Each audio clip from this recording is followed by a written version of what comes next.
Talking to NSA whistleblower Thomas Drake. We were just talking about how, as he began working at the NSA, his first day was September 11th, 2001, he noticed that things had immediately changed. The rules of the game had changed. Mr. Drake, talk to us about how things had changed with the FISA court, for example. Well, that was just one of a number of secret orders that were issued from the White House, as well as the other command authorities underneath the White House and the executive branch of the government. I don't think people yet fully appreciate precisely what 9/11 triggered. I said that, for all intents and purposes, 9/11 was the trigger in which the government in secret suspended the Constitution, and we've been operating under emergency powers ever since. Every time I say that, people just stare at me. Most people still stare at me in disbelief. They just can't imagine that happened. But that's effectively what did happen. Yes. And that's precisely what I confronted. One of the things they just tossed overboard and threw aside was the Foreign Intelligence Surveillance Act, the secret court that was actually created in 1978 because under the Carter administration, because of severe abuses of executive power against Americans in violation of the Constitution in the previous decades.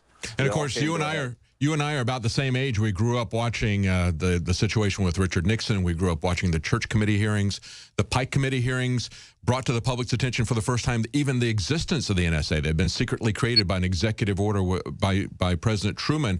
And when Pike asked the NSA director to show the charter that was created by executive order, he refused. Pike was absolutely amazed. He said, "We're giving you billions of dollars of funding here, and you won't even show us the charter that presumes to authorize you?" I mean, that's the way the NSA began, isn't it? There was no such agency, never say anything. I mean, exactly. For all of its prowess, and there's a lot of history that has still yet to be written. You know, it was an intelligence agency. It was a military intelligence agency. It wasn't formed by Congress. There was no legislation. There was no bill signed into law by the president. It was literally the stroke of a secret pen in 1952. And people just don't fully appreciate what that means and how easy is it to abuse that power. And, you know, that came to a head in the 70s. That's why, for me, you know, I grew up as a very young teenager during the 70s, and I remember all of those abuses of power unfolding. People forget that the articles of impeachment that were actually formulated, you know, in the House of Representatives, you know, against President Nixon included using instruments of national power against the American public in violation of the Constitution. And, you know, we ultimately had a president resigning his office. Of course, Nixon, you know, later said, as you may recall, during the interviews, the Frost interviews, that, you know, if the president says it's not legal, then it's okay. You know, it's legal. I mean, if he says it's okay, it's legal. Yeah, and along those lines, I want to play this clip for you and get your reactions. Again, we've had Michael Hayden bragging about what he did in the aftermath of this. This is a clip from Washington and Lee University. And of course, we've had a lot of discussions about Section 215 of the Patriot Act. They claim that authorized them to retain all this information from Americans to do dragnet surveillance. The question being, of course, the Patriot Act, does it itself obviously violates our rights under the Constitution. But this is what Michael Hayden had to say about Section 215. Oh, your talk today about 215? 215 is such a safe haven. 215 is legislated by Congress. I was doing metadata collection under the President's raw Article 2 authorities from October 7th, 2001 forward. That's just so amazing to me. Every time I look at that clip, the arrogance of Michael Hayden saying, 215, that was a safe haven, that was done by the Congress, of course, in violation of the Constitution. Then he says, I had orders from the president. He points to his chest. What do we call a system of government where one person makes all the orders, Mr. Drake? Yeah, it comes under different names, but you know, tyranny, totalitarianism. When you combine it, you know, what people don't fully appreciate yet is extraordinary partnerships that NSA engaged in, had even before 9/11, with a number of telcos and other information technology companies, but particularly the telephone companies. They've had those partnerships for a long, long time. Those are greatly expanded after 9/11. You know, that's a fascist system. This is what happened. I mean, he's actually chortling about the powers that he had Yes. before things had to be put back into the box once they started being exposed in the press.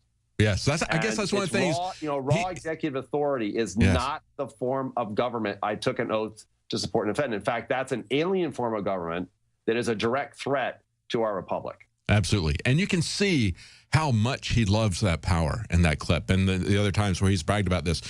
So you see this is happening, and immediately you start talking to people internally, going through proper channels. This takes a very long time, and in 2004, the DOD Inspector General produces their final report. Tell us about that. Well, the final report, that had to do with the thin thread and trailblazer requirements. And, it was a secret report. There never was a public version made until shortly after the conclusion of my criminal case, many, many years later. But that report made it clear that Trailblazer was an utter failure, and many billions and billions have been spent. But that was just one of the channels that I where I blew the whistle. I also was a material witness and whistleblower for 2 9/11 congressional investigations. But all of my material evidence, all of the depositions, the oral testimony, all of it was censored and suppressed. In fact, as I found out later, the only record that exists that anybody can find to date, now we're talking over 13 years later, is that I was interviewed. All the actual evidence apparently is buried. What does that tell you? It was so secret that it couldn't even be in the secret report of the joint inquiry. So they swept all that under the rug. They kept it secret. Look, the Constitution has been suspended. I mean, this is what I confronted the general counsel on at NSA. I said, you're asking me to accept that in the name of national security that we can just simply set aside the Constitution. I said there is a constitutional means in this country. If the laws aren't working or the laws are insufficient, we go to Congress. And he said, if we do that, they'll say no. And what you don't understand, Mr. Drake, we live in exigent conditions. This is emergency conditions. It was the ends, justified the means. And so we just need the data. And it was just extraordinary. It didn't matter where they got it from. It was just, and they had the authority of the president. Yeah. Literally. So we live in an emergency. They're going to follow orders. So obviously someone like me getting in the way, standing up, is going to be a marked person. And, I was targeted very early on as a troublemaker. I was targeted very early on as a threat to the orders that are being handed down. And of course, they kept this very secret. The vast majority of NSA did not know that there was this whole other program in which they had literally turned the United States of America into the equivalent of a foreign nation for vast dragnet electronic surveillance on an extraordinary scale, a scale that has still not been fully revealed to this day, in spite of even the Snowden disclosures, in spite of the disclosures that I made, in spite of the disclosures that others made, although more information has been coming out. And of course, that's one of the things that scares us so much is the idea that they're at war with the entire world, including American territory, when we look at the indefinite detention without trial by the U.S. military. As you pointed out, of course, the NSA began and continues as a military intelligence organization. Those are the things that keep us awake at night if we actually look into this abyss. I want to talk about a perfect storm today.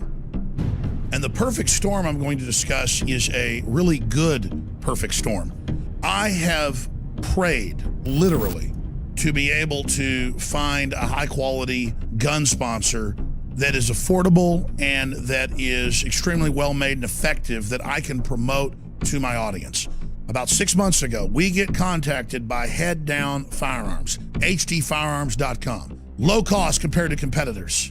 Super high quality, super lightweight, super accurate, and the experts salivate over it and love it. Their entire line of 5.56, 308, and their accessories are simply amazing, and it's designed by battle-hardened vets that know what they wish they would have had. You need to go to hdfirearms.com today, or you can visit headdownproducts.com. That's headdownproducts.com.